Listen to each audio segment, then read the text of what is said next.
What's up, fam?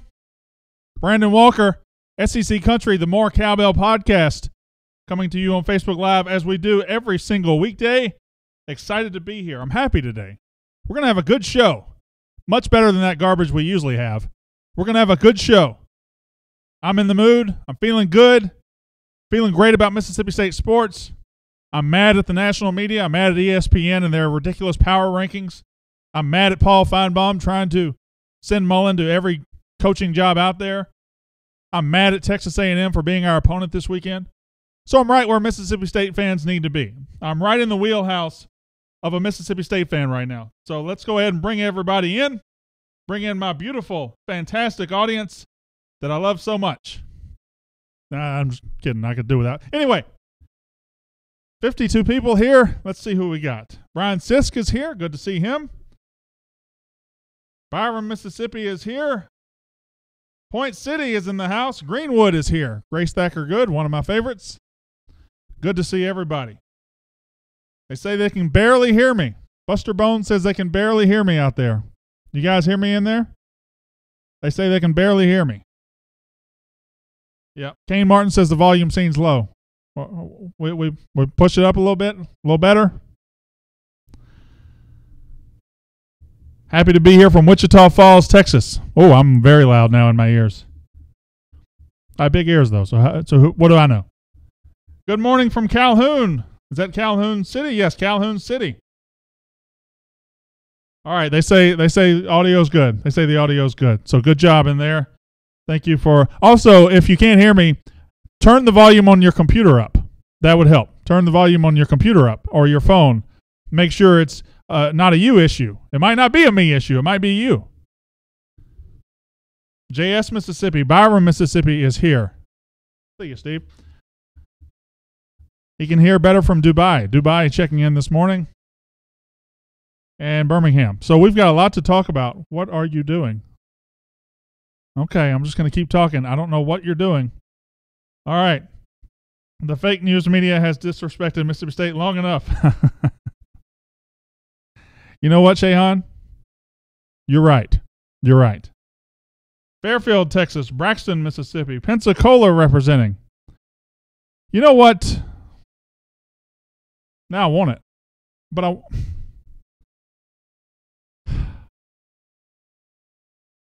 ATL watch party. I think there's one in Roswell every week. I feel for you having to look at that helmet all the time. Yeah, I know. But I tell you what.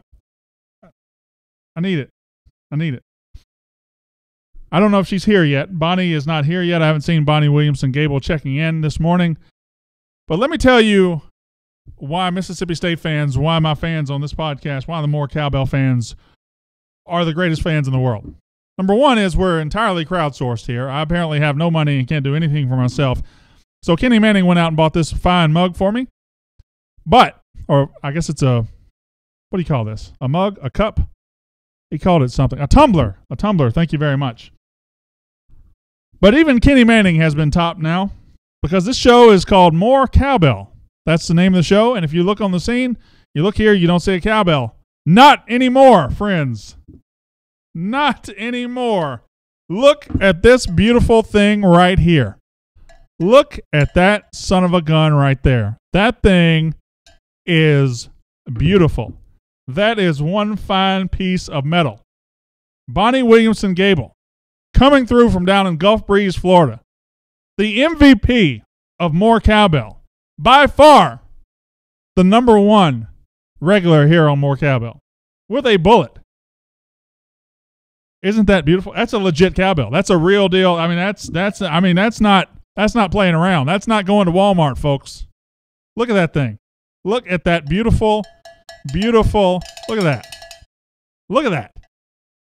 I just love it. Thank you, Bonnie. Thank you, Bonnie, for that. That is incredible. It will always be here, right here. What's the best? Let's go with it right. Kind of got a glare. How about that? Y'all like that? Okay. Bonnie Williamson Gable, you are the real MVP.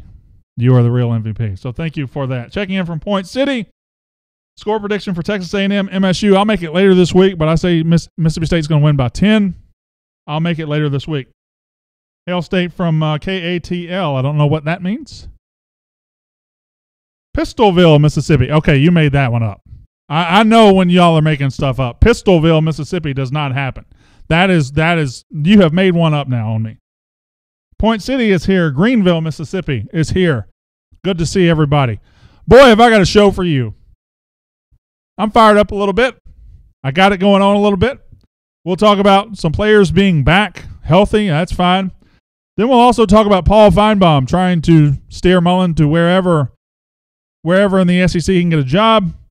And ESPN released power rankings for the SEC yesterday for Week 8, and they are god-awful. They are embarrassing. We'll talk about that. What happened to Fletcher Adams? Is he injured? I think there's a lot of players making plays on the defensive line. I think he's in the mix.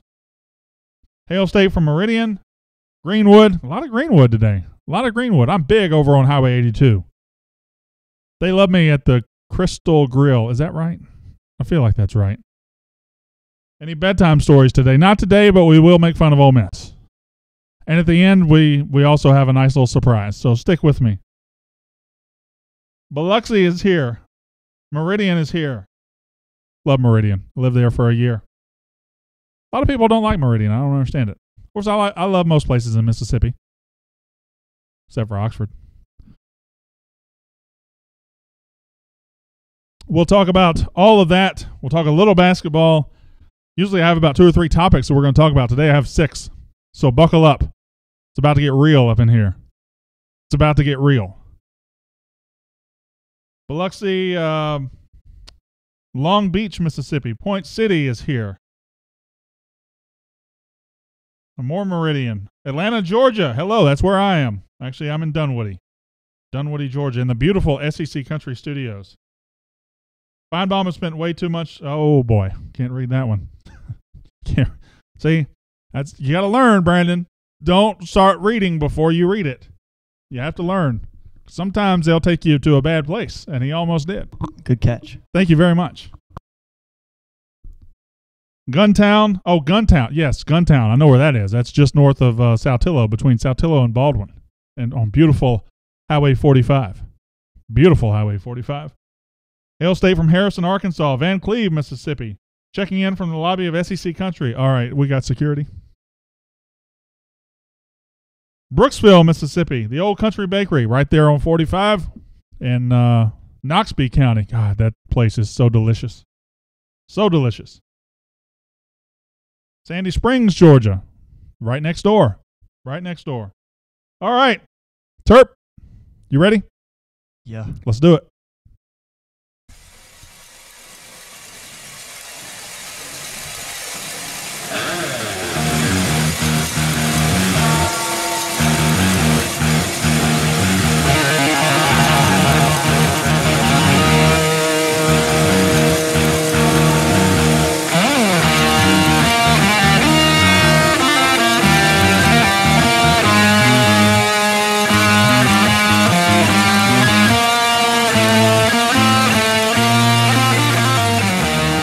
The More Cowbell Show, brought to you by SEC Country. And now, your host of the More Cowbell Show, Brandon Walker. That's me, Brandon Walker. More Cowbell, the Mississippi State podcast presented by SEC Country. We are here live from the SEC Country studios as we come to you every single day on Facebook Live at 11 a.m. Central Time. We're actually going to start that a little earlier very soon. I think Monday we'll start going at 10:45 Eastern Time because I'm so good they can't contain me to just 1 hour. They need me to go a little further than that because I'm very valuable to the company. At least that's how it was explained to me in my head. No, nothing. That's not true. Okay, anyway, my feed is frozen. Are we good? Are we good on the feed there? Everything good? All right, very good. Today on the More Cowbell podcast, we will talk about Paul Feinbaum. We'll talk about Mississippi State and Texas A&M. We'll talk about ESPN's power rankings and how embarrassingly awful they are. We will talk about Mississippi State basketball for a spell. For a spell. I sound like my grandmother. We will talk about, well, a very interesting video emerged from a Mississippi State tailgate this weekend. And we'll talk about shots being fired back at Rebel Rags. via a lawsuit from Lindsey Miller, which is quite entertaining if you think about it. First, let's talk about Mississippi State. Let's dive right into it. Mississippi State playing against Texas A&M this week. Obviously, a big game for both teams. Both teams 5-2. Both teams in the top half of the SEC. Both teams jockeying for position in the SEC West. State and A&M both off to starts that are probably pretty good. I mean, there are definitely things both would like back. Mississippi State's 2 trips to top 10 teams. A&M's huge comeback against UCLA that they gave up. But 5-2, the winner will be 6-2. The winner will be in very good position. The loser, if it's Kevin Sumlin, will be right back on the hot seat if he ever left it. So Texas A&M has kind of the advantage. I don't know if it's an advantage, but they have the pressure of playing for their coach's job because every game he loses from here on out, it's right back to the hot seat for Mr. Sumlin. But that's not the important thing. For Mississippi State, the important thing to talk about is the fact that it looks like State could be reasonably healthy this week. It looks like some players who have missed some time over the last couple of weeks. I'm talking Keith Mixon, the slot receiver, one of the only explosive players on the offense. I'm talking Martinez Rankin, the starting left tackle, the first-round projected pick, starting left tackle Martinez Rankin. I'm talking about Corey Thomas, big-time defensive tackle from McAdory, Alabama.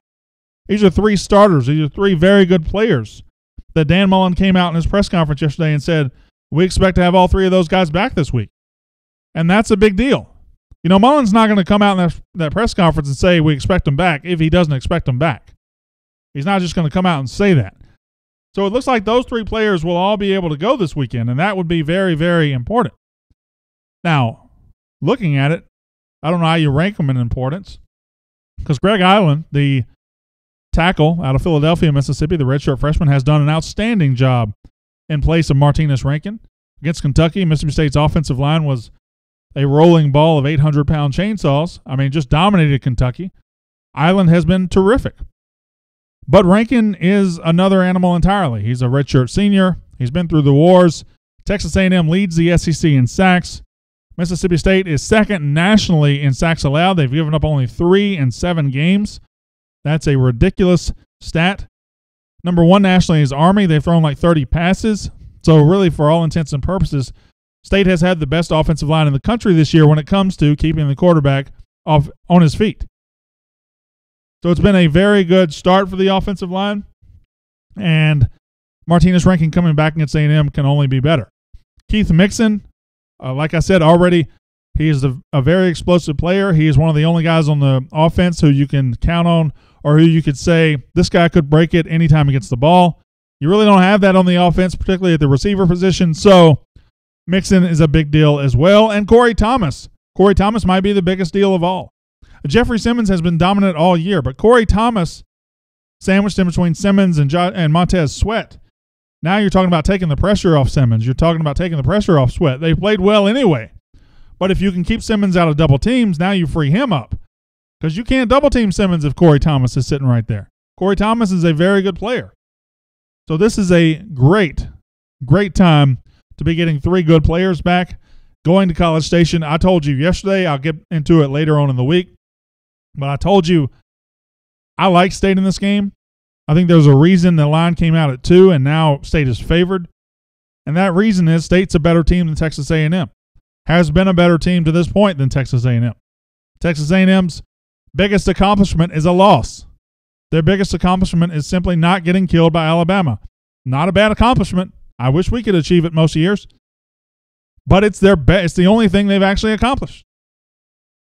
What on that schedule scares you? Is it the 7-point win against the worst Arkansas team in 4 decades? Is it the 7-point win against South Carolina, who's not very good either? Is it the 4-point win or whatever it was over Nicholls State? What is it? What scares you? Is it the turning a 44-10 lead against an average UCLA team into a loss? Does that scare you? Because none of that scares me. And I do believe State's a better team. If it were at home, I would be extremely confident. As it is, I'm just very confident. So we'll see.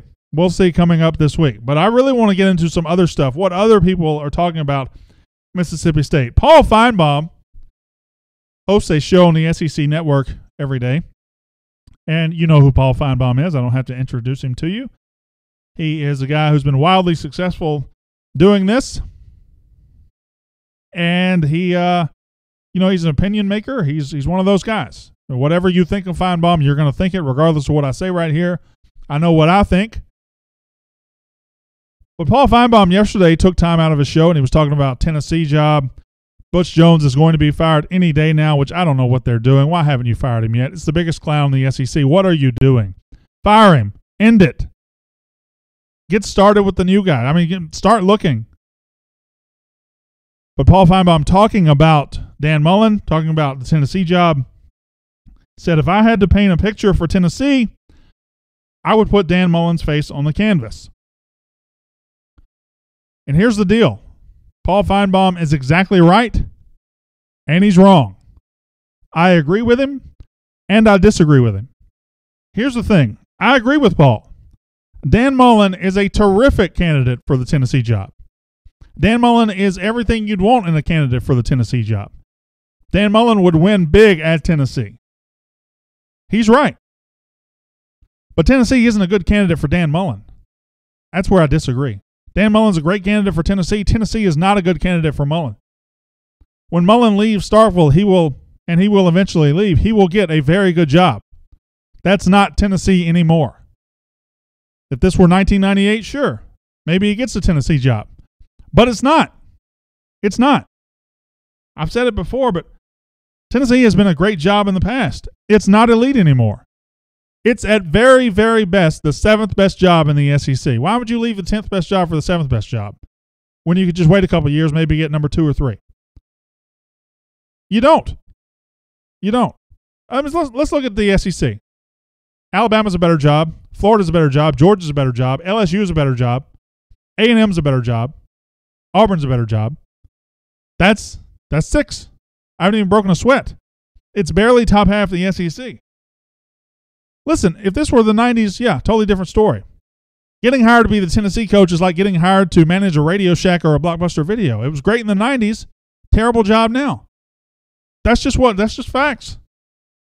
But what's the number? When you talk about Dan Mullen leaving Mississippi State, what is the number? And I'm not talking about money because he's going to make plenty of that, already does. What is the number? Are we talking a top 5 job in the country can get him? Are we talking a top 10 job in the country that can get him out of there? Are we talking a top 15 job that can get Mullen? Because I haven't named a number yet that includes Tennessee. It's not a top 15 job in the country. And once you start getting to 20, 25, well, you start getting really close to Mississippi State, don't you? But I can name 15 jobs just off the top of my head. I already named 6 in the SEC. There's 3 in the Big Ten. Michigan, Ohio State, Penn State. That's 9. There's 2 in the Pac-12. USC and Washington. That's 11. What's left? Big 12, Oklahoma and Texas. There's 13. How about ACC? I'll go get Florida and Clemson. There's 15. I haven't even mentioned Notre Dame yet. That's 16. Tennessee, this isn't 1997. Friends is not on TV. The Backstreet Boys are not on the radio. And Tennessee is not a great job. Period. So I understand, Paul, you have to pander to the Tennessee fans, and you have to say that'd be a great place for Dan Mullen. And they'd be smart to hire Dan Mullen, but Dan Mullen would not be smart to go there. He will be able to get a better job than that. This year he's going to go 8-4, 9-3. Next year he might be 9-3, 10-2. If he wants to leave, great. If he doesn't, media is going to have to eventually realize the man's been here 9 or 10 years. Maybe he likes it. I know that's a crazy idea. I know that's a crazy notion. Nobody wants to believe it. But again, has anybody ever stayed 9 years somewhere they didn't want to be? I haven't. If I get somewhere I don't like, I don't stay 9 minutes. Let's move on. ESPN yesterday released its power rankings for the SEC. And my goodness, this is embarrassing. This is awful. You know, in SEC country, we had our power rankings the other day, and State wasn't where I wanted them to be, but I could at least see the logic and where they were. I could see somebody's argument. But here, ESPN releases their power rankings for Week 8, and I'm looking at it. Number 1 is Alabama. Obviously, Not much of a stretch there. Number 2 is Georgia. I think any golden retriever could find that, could figure that out. Auburn, number 3, still no problems. I still think they're the 3rd best team. Starts getting sketchy here, but everybody kind of has this. A&M at number 4. All right, that's fine. I mean, I understand. They looked okay against Alabama, not getting killed. But A&M is universally accepted as number 4 despite not having accomplished anything. Again, 7-point win over Arkansas in overtime. Arkansas is terrible. Win over South Carolina. They just haven't won anything. But State and A&M will play this weekend. We'll sort that out. Number 5 is LSU, despite being 4 touchdowns worse than Mississippi State. You know, there are a lot of things you can debate in this world about football. You can debate who's better from this conference to that conference, who's better from this team to that team. But where the debate ends is when you get 2 teams on a field and put the ball down, let them play, and one of them beats the other by 30. That debate is over. That debate is over. I have seen with my eyeballs Mississippi State and LSU on the same field, and one of them got their tails run off of that field, and that wasn't Mississippi State. So LSU is number 5, ESPN, because of the name on their helmet. Okay, whatever.